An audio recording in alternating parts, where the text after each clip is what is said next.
اعوذ باللہ من الشیطان الرجیم بسم اللہ الرحمن الرحیم نحمدہ ونصلی علی رسولہ الکریم۔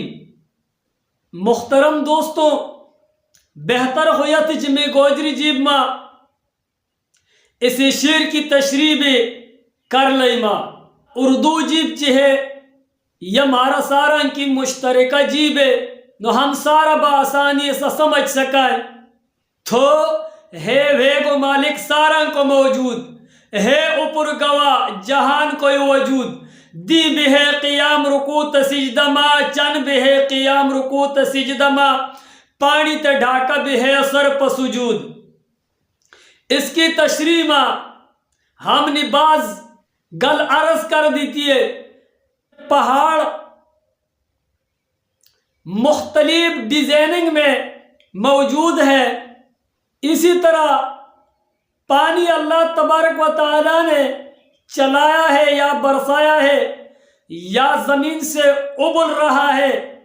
اگر یہ ظاہر میں ہم انسانوں کو سمجھ نہیں آتا کہ یہ رکوع اور قیام اور سجدے میں ہے، جیسے انسان سجدے میں ہوتا ہے، انسان جیسے سجدے میں نظر نہیں آتا، انسان اگر بیمار ہو جاتا ہے، سجدے کی طاقت نہیں رکھتا، اللہ تبارک و تعالی اسی بیمار بندے کو کہہ رہا ہے آپ انگلی کی اشارے سے سجدہ کر لو۔ اب اگر ایک بندہ انگلی ہلا رہا ہے، کون مانے گا کہ یہ سجدہ کر رہا ہے؟ لیکن جب وہ بتائے گا کہ میں سجدہ کر رہا تھا تو سب کہہ دیں گے اس بندے نے ٹھیک کہا، یہ سجدہ ہی کر رہا تھا۔ اسی طرح اگر پہاڑوں کی بناوٹ پہ غور اور فکر کی جائے تو بعض جگہ میں یہ اشارتاً کعبے کی طرف ہے، بعض جگہ میں مکمل کعبے کی طرف ہے، بعض جگہ میں یہ درمیانے سیز تک کعبے کی طرف ہے۔ بعض جگہ میں غور کرنے سے یہ پتہ چلتا ہے کہ یہ کعبے کی طرف ہے، بعض جگہ میں بہت زیادہ غور اور فکر کرنے کے بعد یہ پتہ چلتا ہے کہ یہ کعبے کی طرف ہے۔ یہ وہ اشارے ہیں جو اللہ تبارک و تعالیٰ نے اپنے بندے کو کہہ دیا کہ آپ انگلی کی اشارے سے سجدہ کرو تو ہم منظور کر لیں گے۔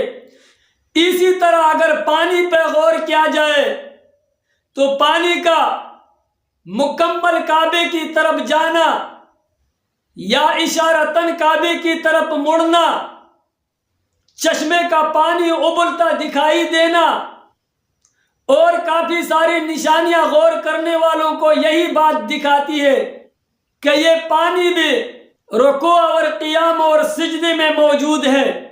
آسمان میں جب سورج جاتا ہے تو یہ کبھی قیام میں ہوتا ہے اور کبھی رکوع میں ہوتا ہے اور کبھی سجدے میں ہوتا ہے۔ یہ بھی کچھ دلیل ہے۔ چاند آسمان پہ اوپر آ جاتا ہے اور کبھی گم اور کبھی ظاہر اور کبھی ایک وقت اور کبھی دوسری وقت میں نمودار ہوتا ہے۔ یہ بھی کچھ دلیل ہے۔ پہاڑ اللہ تبارک و تعالیٰ کو قیام اور سجدہ اور رکوع میں ہے، یہ بھی کچھ دلیل ہے۔ یہ تو ویسے کے ویسے تھے، پانی تو جگہ جگہ دوسری طرف بھی جا رہا ہے، پہاڑ جگہ جگہ دوسری طرف بھی بنے ہیں۔ اس میں کیا دلیل ہے جو آپ کہہ رہے ہیں کہ پانی بھی سجدے میں ہے؟ دی بھی ہے قیام رکوع سجدہ ما چن بھی ہے قیام رکوع سجدہ ما پانی تے ڈھاکا بھی ہے سر پہ سجود۔ یہ بھی کچھ دلیل ہے جو آپ ہمارے سامنے رکھ رہے ہیں۔ ایک اور ثبوت، اگر میرا رب چاہتا تو سورج کو آسمان میں ایک جگہ ٹھہرا کے روشنی ساری جہان کو دلوا سکتا تھا۔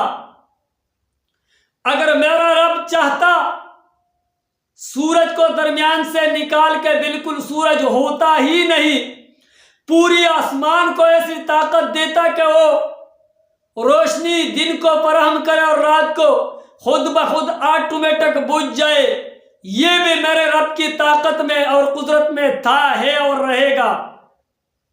نہ سورج ہو نہ آسمان ہو، ان چیزوں کے بجائے میں تیرا اور میرا رب انسان کو روشنی اور زندگی فراہم کر سکتا تھا، لیکن اللہ تبارک و تعالی نے جو سورج بنایا، اس کا چلنا، اس کا رکنا، اس کی روشنی کرنی، اس میں اور کافی سارے نشانیاں، اے انسان، اے آدم کی اولاد، اے بندے، اس سورج میں غور کرو، فکر کرو،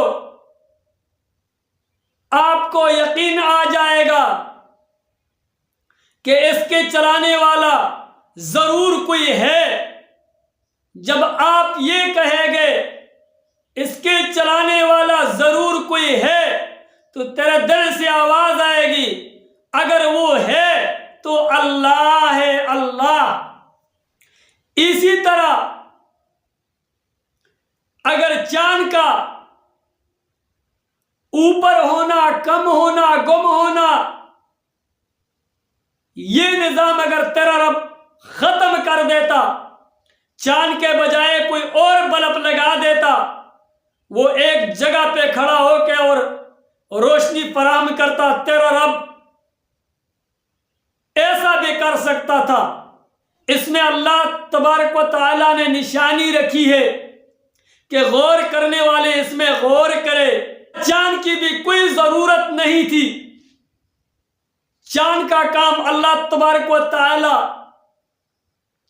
آسمان میں بھی ایسا نظام فٹ کر سکتا تھا، زمین میں بھی کر سکتا تھا، اور ہواؤں میں بھی کر سکتا تھا۔ اور کیسے نہیں کر سکتا؟ ٹیکنیکل دنیا نے ایسے آلات ایجاد کر دی ہے، یہ بھی تیرے رب کے حکم سے ایک چیز کتنے کام سر انجام دیتا ہے، تو تیرا رب کیا اس پہ قادر نہیں تھا؟ لیکن تیرے رب نے جو چیزیں بنائی ہے، یہ اس لیے بنائی ہے کہ میرا بندہ اس میں غور اور فکر کرے۔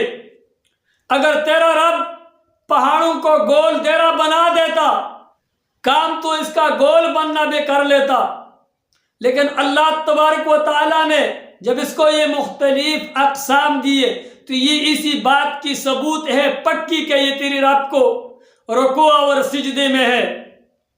یا تیرا رب پہاڑوں کو کسی دوسری ڈیزائن میں بنا دیتا،